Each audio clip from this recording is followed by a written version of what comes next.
Absolute Batman issue number 6 is the official end to the Zoo arc. Now, if any of you are wondering, yes, while this is months late, I did make a big video going over the first 5 issues of Absolute Batman. When I did that, I originally thought that issue 5 was the conclusion to the Zoo arc, but when issue 6 came out while the video was being worked on, it showed that that was the actual real conclusion to the Zoo arc. So yeah, that ended up being a whole thing, so I wanted to make this video going over the events of issue 6, and after this video I'll have a video out for issue 7 before issue 8 comes out. At least I'll try, because I do want to keep covering Absolute Batman because it is a wild ride and I want to keep talking about it. But before I jump into things, like and subscribe and hit the notification bell for updates on future videos. Shows you like what I make here and shows you want to see more. I'm covering almost every Absolute title right now. I still gotta cover Absolute Superman and Absolute Wonder Woman for their own videos going on in the future, and I might make some other videos for DC characters in general, so look forward to that. Now then, let's start off with issue 6 of Absolute Batman. So, issue 6 gives us a news report of everything that is going on with the party animals distributing weapons and masks to the people of Gotham City, causing all sorts of chaos. With all this going on, we cut to Wayland in his gym as he's preparing for people to jump in. Somebody then comes in, and it ends up being Bruce with a coat over him covering his Batman costume, where when Wayland gets up to him, he notices the costume, and Bruce says, "I'm Batman, and I need your help." As this is part 6 of the Zoo, as we get the title card alongside an image of Bruce and all his friends from Crime Alley together. As we have a flashback of Bruce with his friends having a sleepover at his house. As his mom leaves, it ends up turning out to be a nightmare as someone with a gun comes in, shooting his mother to protect the kids, and before it shoots him, Bruce wakes up from a nightmare and goes over to his mother, who is going through a photo album. It's then that we cut back to Martha and Jim as they opened up a case that has party animal masks and firearms that are being distributed freely to the masses. And once Martha puts it on, it gives out literal rewards for cash points for doing specific crimes: robbery, arson, assault, murder, and even has bounties on Jim Gordon's head. It takes out Jim Gordon, gets $1 million. That is an insane thing. And instead, when people end up pulling a gun on Jim. And to see an example of how the party animals are influencing the regular people, a woman by the name of Julie is on the train and she gets an emergency alert. As she goes on to get off, she notices a whole bunch of party animals getting on the train, and as she tries to leave, one of them comes in and grabs her. But instead we cut to a plane, as Oswald is carrying Bruce, who is now full Batman, and at this point, all of Bruce's friends know he's the Batman. Also, I kind of like how Ozzy is kind of fed up with and angry with Bruce hiding the fact that he's Batman, even going over the fact that Wayland now wants to punch him for this. Harvey wants to arrest him. Edward saying that he knew and figured this out a long time ago. And when he brings up Selina, Oswald just says, well, she probably thinks that this whole thing would be pretty odd, which I'm not gonna lie, Selina will probably think this. If we go by mainline continuity standards, she'll probably be into this. But right as Bruce is hovering over the Black Mask's home base, he ends up saying that despite Alfred telling him that the entirety of Black Mask's network that funds people for committing crimes and pays people for it through this digital currency, what Batman can really do right now, since they can't take out the whole network, he can only take out one local server, which is the boat, the yacht that Black Mask is currently on. And it's then that despite Ozzy not being able to come back for him, Bruce then tells him he wasn't planning on having him or anybody else come back for him. As he then jumps out of Oswald's plane, as in a full page, we see Batman falling from the sky, his cape spread out, and a lightning bolt behind him. Obviously hearkening to the cover for The Dark Knight Returns, which this just looks so sick. I really do love it. It looks awesome.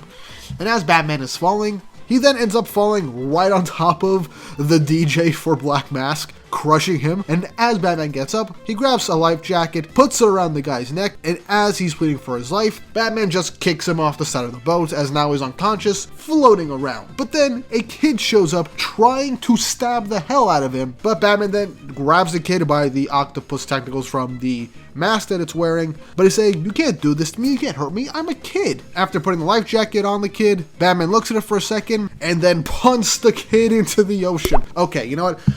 I gotta do this. Kick the baby! Don't kick the baby. Kick the baby. Okay, I had to do that.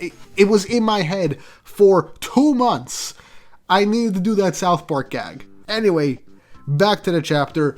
Black Mask's, I'd say, partner or whatever, comes on to look for the kid. But when she looks at Batman, Batman gives this sinister shit-eating grin, and she is so scared, she just abandons ship and jumps over the side. Batman looks down and just tosses a life jacket. That is freaking hilarious.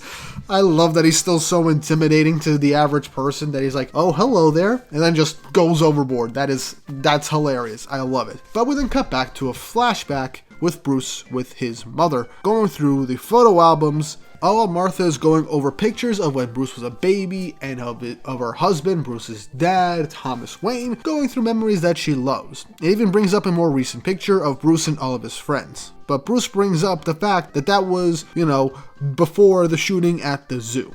And we use that to transition to Martha and Jim being surrounded by citizens, putting on the party animal gear and getting ready to take them out. Martha is trying to plead with the crowd to tell them to stop this. This is madness, but everybody is blinded by, the money and stuff. And so they're just basically saying, we want the money and it's good pay. Also, I just like there was an interaction with some civilians basically saying, hey, I'm doing this because I have to. All this crazy shit happened on your watch, Gordon, and trying to justify things. But yeah, that's kind of how it goes, unfortunately. We then cut to a small private jet, as we see Alfred with his daughter, basically trying to get her to leave Gotham City with everything that's going on with the party animals. And she's obviously refusing, and even going over the fact that a whole bunch of stuff between her and Alfred, him being her father and not being super present. But Alfred ends up telling the pilot to leave Gotham City, even despite his daughter saying that despite her not liking to be around him, if he does make this plane take off, she won't consider him her father anymore, and basically he will be dead to her, which I feel so bad for Alfred, but again, it all depends on how things are portrayed. But back to Batman. Black Mask jumps over from the railing to attack him, but Bruce is ready and kicks him in the gut, hitting him against the wall. While Black Mask is telling him that he doesn't get it and that thinks he can stop him. You think you can stop anything that's coming, let alone little old, but then Bruce ain't having it as he breaks through the wall, pushing Black Mask into his workout room and grabbing an iron ball weight and smacks Black Mask across the head with it with both arms, cracking his mask, as they then break through another ceiling, as they then see Black Mask's collection of human faces. But Batman says, "Tell me again how I don't matter." I love it. Showcasing that despite his mission, Batman loves being the ever-loving crap out of these criminals. Now, obviously, this could be a bit of an act to try and seep some fear into Roman Sionis, aka Black Mask, so that could be a thing. But as Batman is trying to beat down on him, Sionis grabs a wire and then wrangles it around his neck as he pulls and pulls to try and slit his throat from the pressure.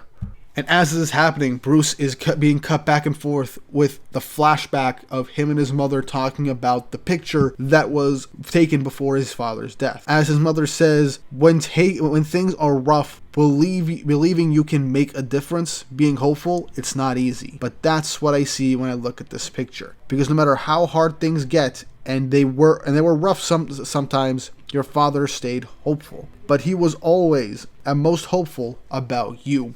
All this in juxtaposition with Sionis talking about everything that's going on, saying, I lied about the pigs. My favorite thing wasn't when they loved it, nah, it was best when they fought, when they struggled right up until the end. When they never believed the bolt could come, when they thought they could win, the scream they made, the shriek, best sound in the world. As this is referring to what he said at the end of issue 5, about how people would accept what's coming if they didn't know it was coming on, and how, yeah, that was fine, it was peaceful, whatever, but he's admitting he loves the fear, he loves the seeds of doubt and despair he's seeding onto people, and showcasing that everything he's placed onto Gotham right now, he's just loving every second of it. It's entertainment for him as he's growing his empire, as this is just seeding absolute chaos. But as Sionis is trying to cut open Batman's throat with the workout tool, Batman's ears from his helmet turn around and point forward, as then in a full page we see Batman stab the ears of his cowl into Black Mask's mask towards his eyes.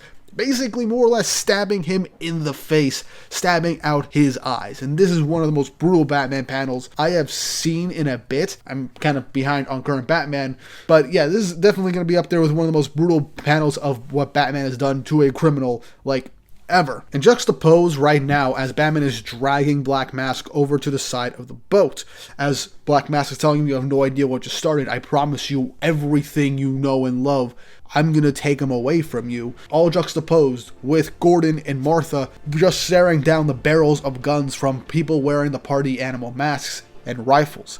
And right now, as it seems that they're about to get shot by the people, and Batman throws Black Masks off the side of the boat, Batman then takes a bunch of explosives and blows up Black Mask's yacht, taking out the server for Black Mask, seemingly with Bruce still on the boat. As we cut back to the past with Martha and Bruce. And Martha manages to clock one of the guys saying like, hey, what about the money? Now that the server's gone, they have no money, no need to do all this crime, essentially. She clocks him and then hugs Jim Gordon. All while we get the last bit of the flashback with Martha and Bruce and the photo, with Bruce telling Martha to leave the photo in. As Martha says, you know, Bruce, before you go to sleep, I want you to know I'm proud of you. What you went through, you'd have every right to say hell with it all, live angry or afraid. But that's not who you are. The way you got back out there with your friends, what you said to Jim at the funeral, because the other thing you can do when sad things happen is use the pain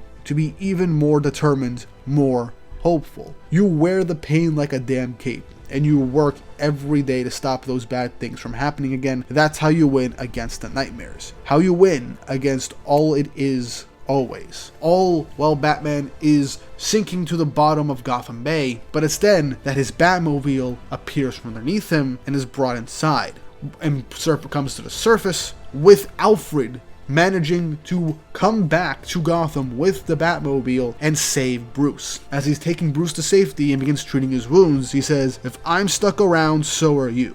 Now let's get you patched up, as this ends the Zoo Part 6 with the epilogue of Absolute Joker in this weird fleshy thing chair around him. As someone is telling him that Sionis is reporting, it seems that there's been a hiccup in Gotham City.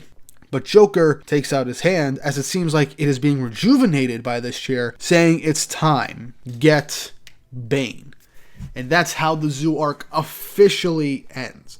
And my lord, was this an awesome issue. I loved this finale. Not only did Batman, at least for the time being, cripple the Black Mask and his operation, and by extension the Joker, but we also got some more insight as to why Bruce is doing this. This is kind of his way of coping with what happened and preventing the bad things. This is his somewhat hopeful manner, but still buried in the vengeance and the anger. And I love that. I love how brutal Batman is in this instance. He literally kicked the baby, and he stabs Roman Sionis in the eyes, and now he essentially saved Gotham from the party animals and seemingly delayed the Joker's plan. All in the meanwhile, in the background, we're going to be set up for Absolute Bane, which I believe he's supposed to show up in issue 10, I think, or at the end of issue 9. I'm not 100% sure, but around issue 9, I believe he's coming around, so that is definitely something, and I'm really excited for this. Either way, Absolute Batman's opening arc was phenomenal, a great way to start off and introduce us to this iteration of Batman with the twists on lore, and now having all of Bruce's best friends, say Selina, 100% knowing that he's Batman is going to make for interesting storytelling dynamics in the future. But what did you guys think of Absolute Batman issue 6 and the Zoo arc as a whole? Leave your thoughts and opinions in the comment section down below, and if you want to see me continue Absolute Batman. Again, I will do a video on issue 7 relatively soon before issue 8 comes out, because I do not want to be behind on Absolute Batman. But yeah, let me know your thoughts and opinions, what do you think is going to happen in the future, and what do you think of the Absolute universe as a whole. And with all that said and done, hope you all